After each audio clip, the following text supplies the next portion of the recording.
വിശുദ്ധ യോഹന്നാൻ അറിയിച്ച സുവിശേഷം 14-ാം അധ്യായം 15 മുതൽ തിരുവചനങ്ങൾ. എന്നെ സ്നേഹിക്കുന്നവൻ എൻ്റെ വചനം പാലിക്കും. ഇതിൻ്റെ തൊട്ടു മുമ്പ് ഈ കാര്യം മറ്റൊരു രീതിയിൽ യേശു പറയുന്നുണ്ട്. എൻ്റെ കൽപ്പനകൾ സ്വീകരിക്കുകയും പാലിക്കുകയും ചെയ്യുന്നവനാണ് എന്നെ സ്നേഹിക്കുന്നത്.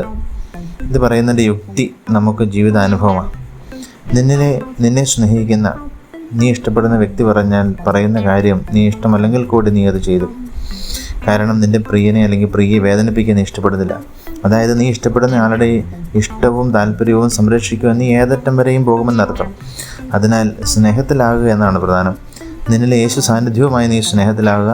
നിൻ്റെ ശരീരത്തിനും മനസ്സിനും പിറകിലുള്ള നിൻ്റെ ജീവൻ്റെ അവബോധത്തിലേക്ക് നീ ഉണരുക. ആ യേശു സാന്നിധ്യത്തിൻ്റെ അവബോധത്തിൽ നിരന്തരം ജീവിക്കുക. അങ്ങനെയായാൽ പിന്നെ ആ തിരുസാന്നിധ്യത്തിൻ്റെ നിമന്ത്രണങ്ങളും താല്പര്യങ്ങളും അനുസരിക്കുന്നത് നിനക്ക് പ്രയാസമില്ലാത്തതായി തീരും. നമ്മെ ജീവിക്കുന്ന കർത്താവായ യേശുവിന്റെ കൃപയും പിതാവായ ദൈവത്തിന്റെ സ്നേഹം പരിശുദ്ധാത്മാവിന്റെ സഹവാസവും നിങ്ങൾ എല്ലാവരോടും കൂടി ഉണ്ടായിരിക്കട്ടെ, ഇപ്പോഴും നീക്കും. ആമേൻ. വചനവയൽ ആപ്പ് എക്കാലത്തെയും വചന പഠനത്തിനുള്ള ബൈബിൾ ക്വിസുകൾക്കുള്ള ഉത്തമ സഹായി. ഇന്നു തന്നെ ഗൂഗിൾ പ്ലേ സ്റ്റോറിൽ നിന്ന് വചനവയൽ ആപ്പ് ഡൗൺലോഡ് ചെയ്ത് വിവിധ ക്വിസുകൾക്കായി പഠിക്കാൻ ഈ ബുക്കുകൾ സ്വന്തമാക്കൂ. ലോഗോസ് ക്ലബ് അംഗത്വമെടുത്ത് ലോഗോസിനായി ഒരുങ്ങാം. വചനവയൽ യൂട്യൂബ് ചാനൽ സബ്സ്ക്രൈബ് ചെയ്ത് മത്സര റിസൾട്ടുകൾ ആദ്യം അറിയാം. www.vajanavayal.com എന്ന സൈറ്റിലും ഈ ആപ്പ് ലഭ്യമാണ്.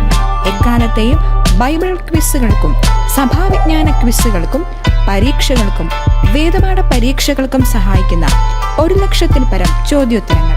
എക്കാലത്തെയും ബൈബിൾ ക്വിസുകൾക്കായുള്ള പഠന സഹായം വചനവയൽ ആപ്പ്.